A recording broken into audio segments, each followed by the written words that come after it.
I'm happy to introduce this panel on more the legal, regulatory, governance and economics element when it comes to decentralized energy markets and more generally, you know, decentralization, as we saw the conversation was going in many different directions earlier on. So thanks again for being here. I will quickly introduce you. So we have Matthias from Swiss Economics and senior economics from Crypto Economics and CryptoEcon.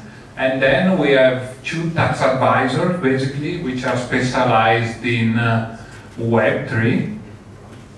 So Stéphanie with her home company and Alex from Vectra Advisors. And yeah, so feel free to add a bit more on yourself if you need to. And happy to start, you know, breaking the ice, asking you from a policy, legal, or, you know, the elements you're working on, what do you believe are the elements that are hindering the development of decentralized energy markets?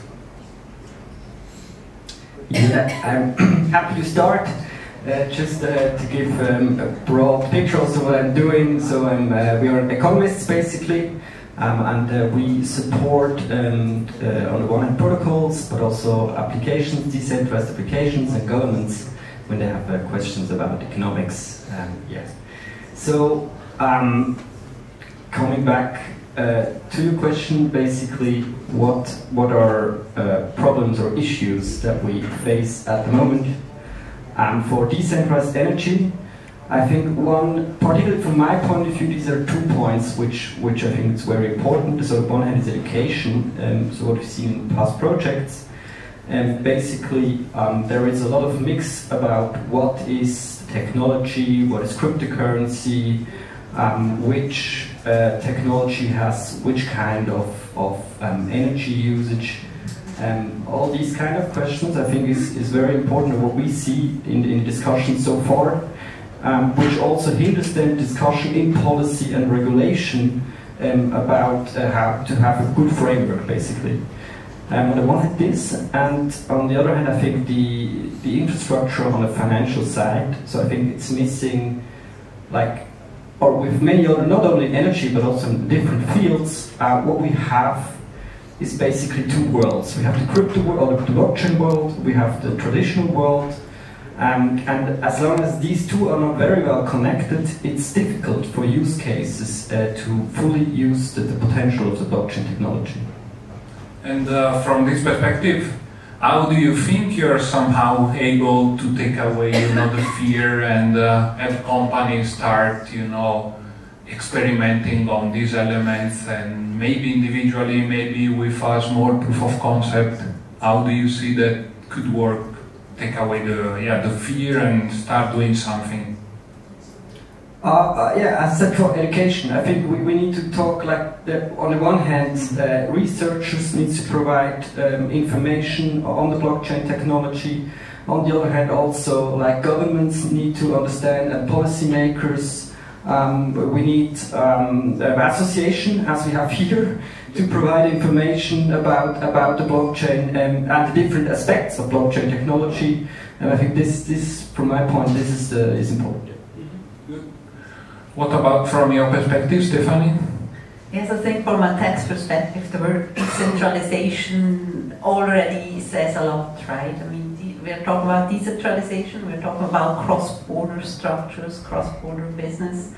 And the point is, taxes are still very centralized in the meaning of they're bound to countries, and countries need taxes, right? And we see that developments that are still hindering is really this international perspective.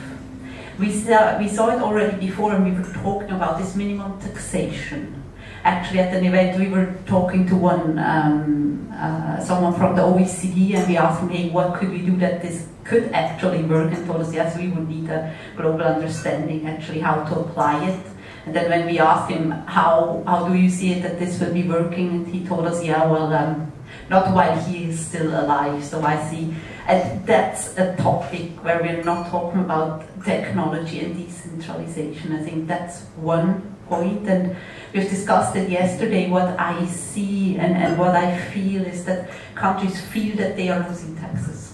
Because we are getting more mobile, we are getting more decentralized. Yes, you're laughing, Alex, because you know it as well. Because we see it in the discussions with the different countries. And then we also see it in the double tax treaties that we have higher taxes actually in the countries when we talk about dividends and interest and so on. And it's probably huge when you do not work with double tax treaties, you don't really see it, but it's important to understand that we see that the rates are getting higher. And at the same time, just for you to know that there is a power struggle going on between the OECD and the UN. And this means when these two do not align, this can really result in a bit of a chaos on international tax level. And when we are talking about decentralization, especially in the energy sector, it is really important that we find an international dialogue and understanding on taxation, that we don't run into double taxation or triple taxations. Yeah, interesting. And I mean, connecting to what we were discussing yesterday, I was wondering whether you believe somehow taxation is going to change in the future, also from the perspective, okay, maybe not just taxing the individuals and just individuals and companies, but maybe as there is this discussion about robot taxation, agent taxation, that's another potential element. Or is there such a thing, as decentralized taxation? I don't know. Just happy to hear your view on this. This is exactly the point we have on. It has started, I say. It has started that we are discussing robo tax, meaning you see, we are creating value with these agents.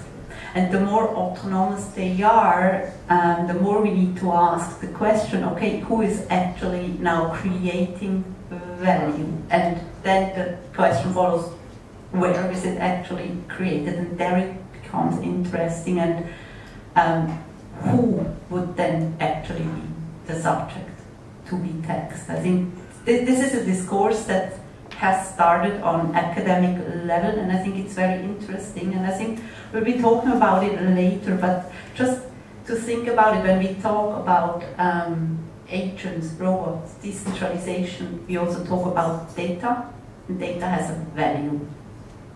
And in the end, value should be taxed, and I guess the development from a tax perspective should be more and more to tax value and to follow that route and break up our old structures of, localizing persons and infrastructure. And what's your view on this, Alex, or few experiences from your perspective?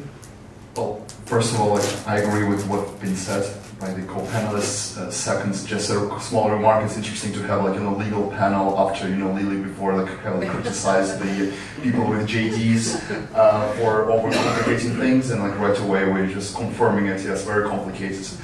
But in the energy sector, I would say 2 points, and those are important.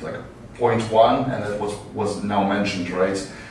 Policy, education, policy making, why every L1, and I guess the reason why I'm here today is just because we do actually quite some policy work for the L1s. I mean, not that long time ago, we were with the head of policy of Solana, we were organizing a policy event in Paris, and so on. So that's what the blockchain industry, or L1s at least, serious institutions have checked. You need to talk to the policymakers. You need to educate them, that's how you get more or less some progress on, you have at least hope that some meaningful legislation will appear at some point. That's one.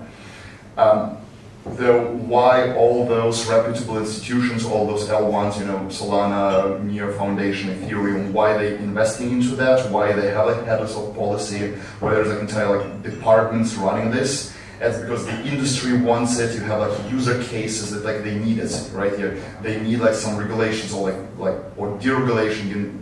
You call it what you want, but they want to know, if we do staking, are we going to prison tomorrow or not, right? It would be helpful to know.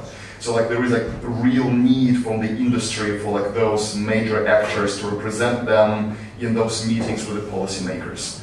Like point two though, like, you know, for the climate change, right? That's an interesting point. I mean, who, like, assuming you run a, you know, like blockchain-based solution for, you know, and it's an amazing tool in the interest of, you know, sustainability, you know, like positive impact on the climate and so on. Like you have like now the question, all right, like now you see like it's very regulated, it's highly regulated industry. I mean, like try to enter, you know, like the, you know, grid, you know, quota distribution market in Switzerland. It's, you know, it's multi-billion businesses right here, like that are players in that space. So the question is from the business perspective, if you want to go to talk to the policymakers about blockchain now being introduced into this industry, who are you representing? In whose interest are you talking about? Are those big businesses interested in like blockchain being introduced, or are the end users, you know, like who paying electricity bills are interested? I mean, like, is there a demand from the market side, you know, like from someone who's paying at the end? Is there any interest for you to go there and talk to the regulators? And I think that's like very interesting because there is like a study. I'm not sure how public it is, so like, just like you don't have to believe me, but like I saw it and I cannot verify. I'm not anyhow qualified to verify it. But there is like a study that shows that people who are in general very pro sustainability, you know, like that's like the majority of like European population today. You know, people like to have their coffees from Starbucks from like recycled cups. The same people are very skeptical when they get the electricity bill from Swiss EWZ with like, and it says green on it, but it's more expensive. And the same people saying, well, no, that's from government, that cannot be true. I better still use the, you know, not green electricity because I don't trust this one. And that's like, it's interesting, you know, so probably if you like working on a solution for, you know, for blockchain in the energy space, maybe you first want to educate the customers, the end customers, those people who pay electricity bills, that you're doing something in their interest. So you overcome this skepticism, and then maybe the bigger players following the market's appeal will kind of start investing into the policy work, and then we're gonna like have like some productive discussion with the policymakers, same as like today the L1s are having discussions with the European Parliament and so on. Good. And I was wondering from that perspective, as you're talking about regulation for the two tax guys we have tonight, whether is there such a thing as too much regulation? Because my feeling is, on the one hand, companies are not starting to do something. It's nice to see you laughing therefore.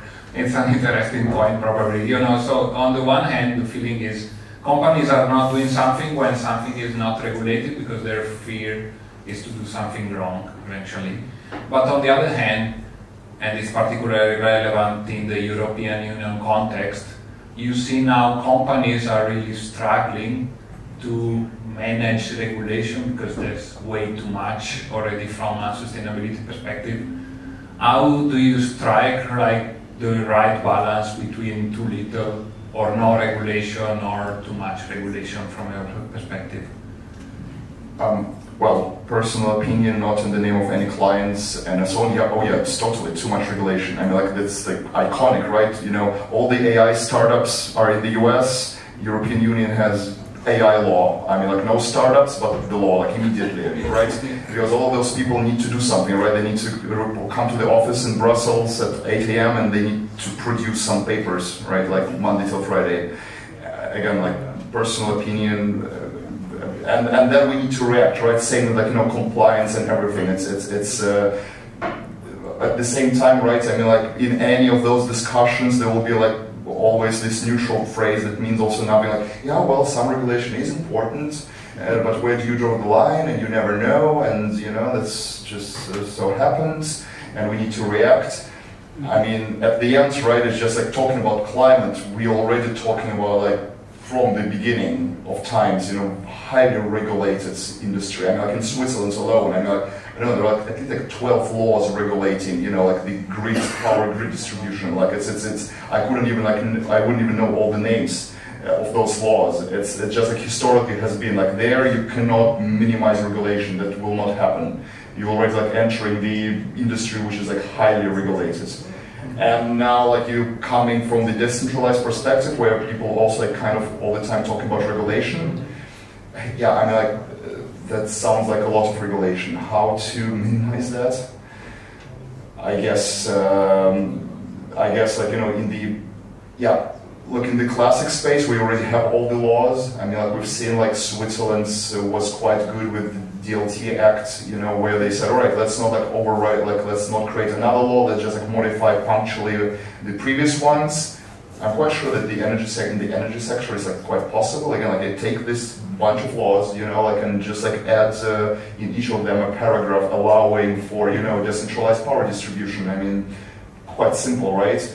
Whether someone will come out and, oh no, but like customer protection, prices, and we need a special law, I guarantee to you there will be like a political voice calling for like another 4 additional laws to regulate only that. But I guess like, that's the problem of Europe since the last 20 years. It's just like, we're just producing bureaucracy, unfortunately. I see. What's your take on this, Stéphanie? You have something to add? Yeah, I think from a tax perspective, I look at it a bit from a different angle, because if I talk about taxes, or if we talk about taxes, we have to think about incentives and what incentives are driven with taxes. I mean, we see it with the carbon credits, and it can have a huge influence, because the problem is it's sometimes tricky to think it through until the end, but with taxes, the government directly has actually the power to guide action and to make certain things happen, or actually also to, maybe not support certain initiatives. And now, exactly with climate change and decentralized energy, I think we have to be very careful how we introduce taxes and to think about, okay, what incentives are behind it. In parallel, we see these reportings. I mean, I see where we are coming from. We are trying to kind of, guide certain behavior. We see it with tobacco tax, alcohol tax, and so on. I mean, it can be very influential. But at the same time, it's a very tricky thing, because then maybe you didn't think of a second market like with the carbon credits, and then you actually then undermine your initial sold. And I think that's a complexity behind taxes. And then in parallel, we have VAT. VAT where we don't have double tax treaties anyways, and I think that's another little level. We have heard before inflation as tax. I am still thinking about it, that's why. And I think it's a form, actually, you can think of it as a form of an indirect tax, like value-added tax. And I think that's, I see you looking at me, I think it's fine. Yeah, fair enough. And I also understand the point, with tokenomics, the creation of incentives, whether they're from the tax perspective or not. That's definitely an opportunity. What we need, however, is we need guidance. And that's the problem we have internationally at the moment, that in most of the countries, we don't actually know how do you qualify these tokens for value-added. That's especially important. We don't know how are they taxed, and so suddenly you have a taxation. Maybe you declared it wrong all these years before, and so on. What we really need is guidance and a practice. And of course, as an advisor, I prefer not to have too much. I love to have room for interpretation, but at the moment we have too much of it, and it's not very helpful, neither for investors nor for the companies. I see. And as you had a strong reaction on the over-regulation, I'm interested to hear your point of view from an economist perspective. Yes, sure. So we as economists, we don't think that regulation is bad. Regulation is actually needed. Basically, whenever there is markets don't solve the problem, and we have that in the environmental sector. So obviously, if there is no regulation, we would pollute, or companies, and we all pollute the world way more than it is efficient. So regulation is needed, but like what is not good is basically just regulate everything, and especially not in a targeted way. Like in regulation or in economics, it's important that there are general rules and that these rules apply for different technologies, for example. It doesn't make sense to, for example, only regulate Bitcoin but not other financial assets, etc., because what happens then, you distort the markets and there might be unwanted results. So for example, one example is if a government like China, there are other reasons why they've done that, but if for example Bitcoin mining is forbidden in one country, this has an impact on the other countries, because like Bitcoining is decentralized, so what happens is just that miners go to other countries, and if we forbid it in a country where the energy mix is very good, then it could have a negative impact. So as an economist, from our perspective, it's very important that it's not over-regulated. Regulation is good, but it needs to be like general rules and not specific targets, and not specific technology for each technology specific regulation. Yeah, interesting one. And then I'm trying to connect as well a bit to the panel from before, and I was thinking, as it happens many times, like with railways or actually electricity infrastructure, there's a separation between, the infrastructure, the ownership of the infrastructure, which you can define as a public good in a way, and on top of that, building, providing the possibility to private company to run actually the business model on top of it. I was wondering whether you have some point of view, something to elaborate on this, on division, like similarly to many business models like Airbnb, division between, management of the energy infrastructure and ownership of the energy infrastructure.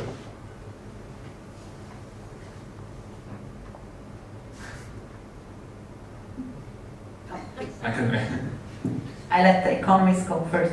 Yeah, no, sure. For once.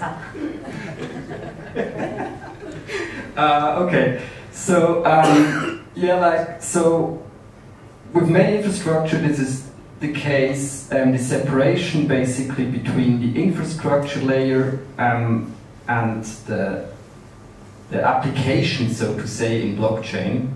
And the reason there is often that, like, the infrastructure layer is often monopolistic, in a sense of it doesn't make sense to have, or it's very costly to have several rail lines of different companies side by side, or several electricity wires side by side.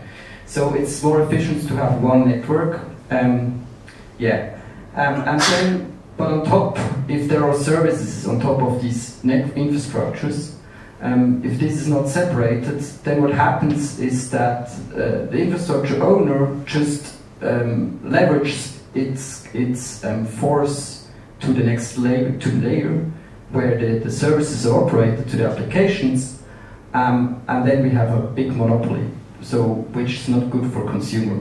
So we won't have competition on the service layer. So that's the economic view on the separation, basically.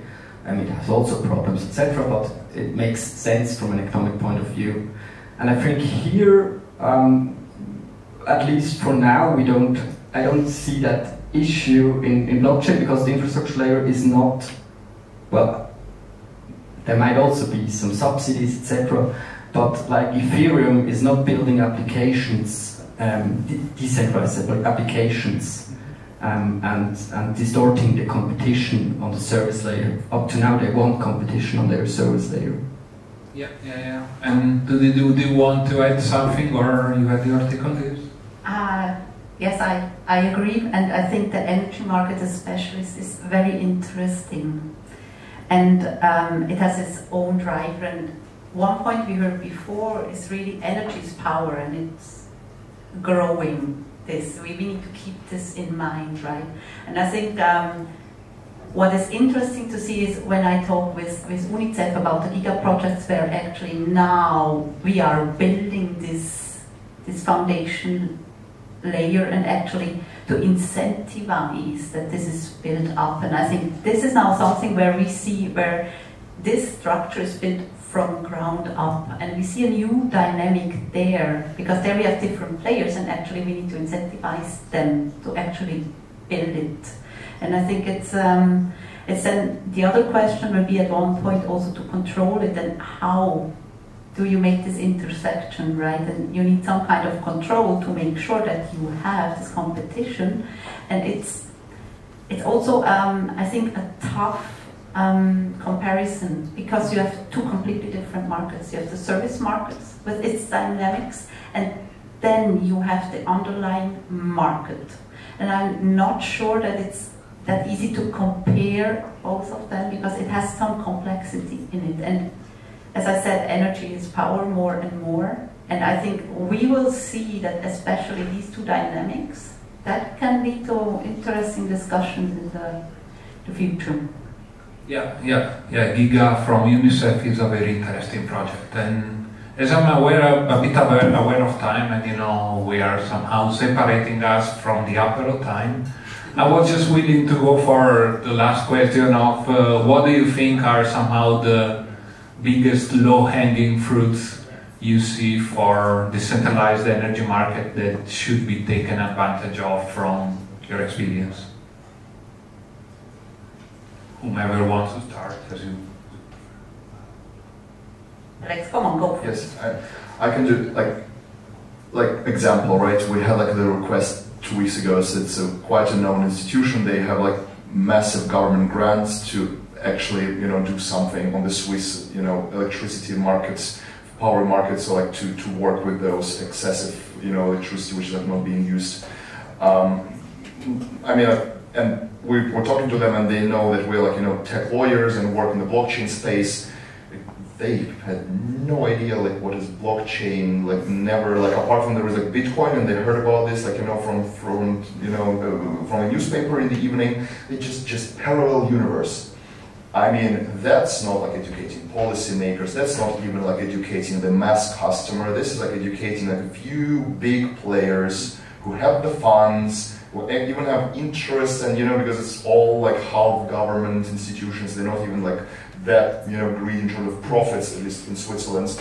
You know, that would be like, you know, go and talk to them, you know, organize a roundtable, a seminar, and see whether there will be synergies. I mean, like, there was like one project, like, you know, a while ago, where like, you know, they did like, they tested this grid distribution. They did like with 37 households, like 37, not 37,000. 37. I would call it rather limited, and it's like the only public project in Switzerland. It was like between blockchain and electricity grids. That's like very low effort.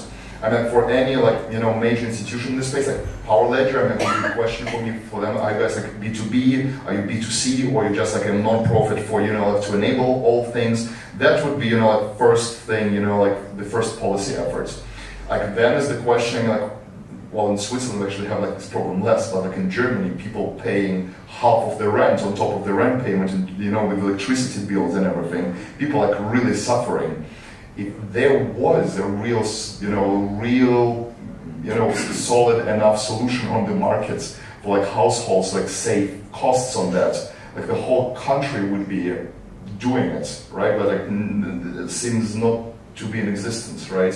So it's like probably also like we need to wait a little bit and, you know, like keep developing the technology, the adoption, the, you know, usability, like chain abstraction, that, you know, like the L1s, like instead of competing with each other, you know, like join the efforts more and more. And then, you know, like the more professionalized the industry gets, the you know, the more the adoption will happen. Yeah, Steph? I think from a tax perspective, it's a bit similar. It's just that you're finally on authority level are accepting that decentralization is actually happening and it's here to stay. To have a look at it and just accept it and deal with it. Yeah, from an economic point of view, it's not trivial, and that's why I also had like a second thought what to say now. Because I think it's something like you said before, like that it's like it's not only the energy sector which is needed, but also the financial sector. Like as I said in the beginning, like these two worlds. But I think we should just try, basically try in different sections. So let the competition play and the innovation play, and also try maybe there where the adoption is high and where the need is the highest, And this might not only be here, but also in other parts of the world. Yeah, I like it as a concluding thought, you know, giving it a try, you know, a small POC with limited potential consequences, and from there everything gets easier. So thanks a lot for our great panelists.